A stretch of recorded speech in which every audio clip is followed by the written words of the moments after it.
लाहौर में सुख नहर के करीब छत गिरने से 9 अफराद जाँ बहक, मुतअद्दिद ज़ख्मी हो गए। ताज़ा तरीन सूरत हाल जानेंगे नुमाइंदा डॉन न्यूज़ मोहम्मद तैमूर से। तैमूर बताइए।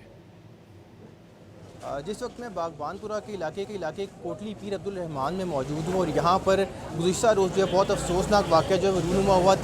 तीन मंजिला जो घर है वो किसी वजह से जो है वो गिर गया। इस वक्त भी रेस्क्यू ऑपरेशन जो है जारी। अगर हमारा कैमरामैन आरिफ रहमत आपको दिखाए तो इस बारीक सी ये गली है, कंजस्टेड सा ये एरिया, यहाँ पर इस वक्त जो है वो जो इब्तदाई जो ऑपरेशन है वो जारी है। अब तक ये नहीं पता लग सका कि किस वजह से जो है ये जो इमारत है वो गिरी है। इस इमारत के अंदर एक फैमिली जो थी वो रहती थी, जो तकरीबन बताया जा रहा है कि 14 से 15 अफराद पर जो मुश्तमिल थी। अभी भी बताया जा रहा है कि यहाँ इसके जो ऑपरेशन जारी है इसमें तकरीबन 2 से 3 लोग अभी भी वहाँ पर मौजूद हैं। उनकी क्या सूरत हाल है वो भी कुछ देर बाद ही पता लगेगा। अलबत्ता रेस्क्यू की टीमें यहाँ पे मौजूद हैं। डिप्टी कमिश्नर लाहौर है वो भी यहाँ पे मौजूद है, रेस्क्यू हुकाम यहाँ पे मौजूद है और इस वक्त जो ऑपरेशन जो है वो जारी है और कोशिश की जा रही है कि सर्च ऑपरेशन करके, रेस्क्यू ऑपरेशन करके जो अभी लोग अंदर रह गए हैं उनको निकाल लिया जाए।